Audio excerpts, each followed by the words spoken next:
Signs I had Hashimoto's and hypothyroidism before I got diagnosed. I was diagnosed with Hashimoto's and hypothyroidism about 12 years ago. This is what I used to look like, and this is what I look like today.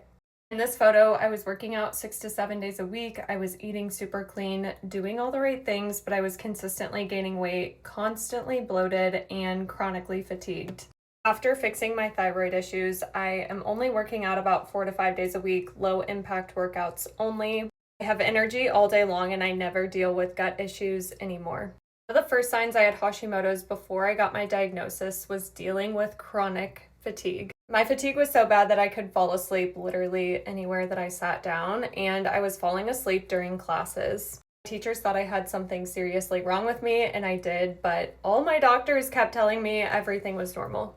Sign number 2 that I had Hashimoto's and hypothyroidism is that I was consistently gaining weight, working out all the time, and eating super clean. The only way that I could get my body to lose a single pound was by exercising a ton and eating like 800 calories a day. Sign number 3, I experienced so much hair loss to the point that I had like 3 strands of hair.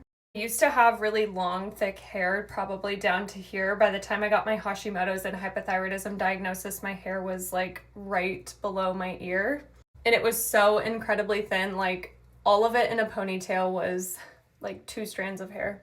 It's taken me forever to get my hair to grow back, but this is all my natural hair. I don't have extensions. I could do a whole separate video on everything I've done to get my hair to grow back. This is definitely the healthiest my hair has ever been. I'm obsessed with the Divi scalp serum. Sign number 4 of Hashimoto's and hypothyroidism, my brain fog was so bad to the point where I just like could not function or think at all about anything every single day. Last but not least was the puffiness and inflammation. My face, my body, my arms, my legs, like everything felt like I had a layer of puff around me. I felt like that Michelin Man constantly, where I was just walking around with like this puffy coat on all the time. Later, I learned that was a lot of water retention and inflammation. The most frustrating part of all this is I was going to so many doctors and specialists with all of these symptoms and more, and they kept telling me all of my labs looked normal. I just needed to go back on birth control and that I needed to work out more and eat less. I can do a whole separate video on how I actually fixed my thyroid issues because medication did nothing for me.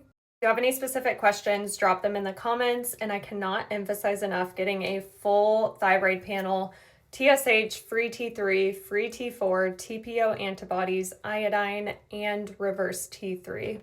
Because most doctors just test TSH and that literally tells you nothing about your thyroid function.